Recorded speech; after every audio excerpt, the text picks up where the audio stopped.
এবার কাশ্মীর হামলা নিয়ে নতুন তথ্য দিলেন ভারতীয় সাংবাদিক। কাশ্মীরের পেহেলগামে সাম্প্রতিক সন্ত্রাসী হামলাকে ফলস ফ্ল্যাগ অপারেশন হিসেবে বর্ণনা করেছেন ভারতীয় সিনিয়র সাংবাদিক অর্চনা তিওয়ারি।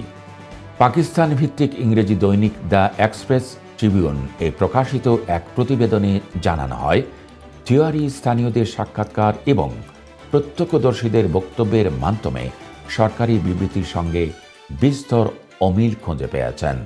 তদন্তে তিনি এক কাশ্মীরি ড্রাইভারের বক্তব্য তুলে ধরেন। তিনি বলেন, হামলার ঘটনাটি সাজানো এবং ভারতীয় সংবাদ মাধ্যমগুলো মিথ্যা প্রচারণায় লিপ্ত।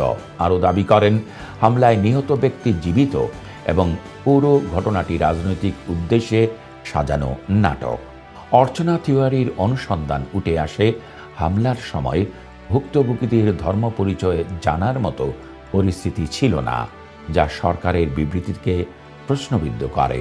তিনি আরও জানান, ভিডিও প্রমাণ এবং তথাকথিত বিধবার বক্তব্যে ছিল সন্দেহজনক। রাজনৈতিক বিশ্লেষকরা বলেছেন, এই অনুসন্ধান দেখায় যে ঘটনাটি একটি কৌশলগত প্রচারণার অংশ, যার উদ্দেশ্য ছিল কাশ্মীর পরিস্থিতি নিয়ে বিভ্রান্তি তৈরি করা এবং রাজনৈতিক লাভ আদায় করা।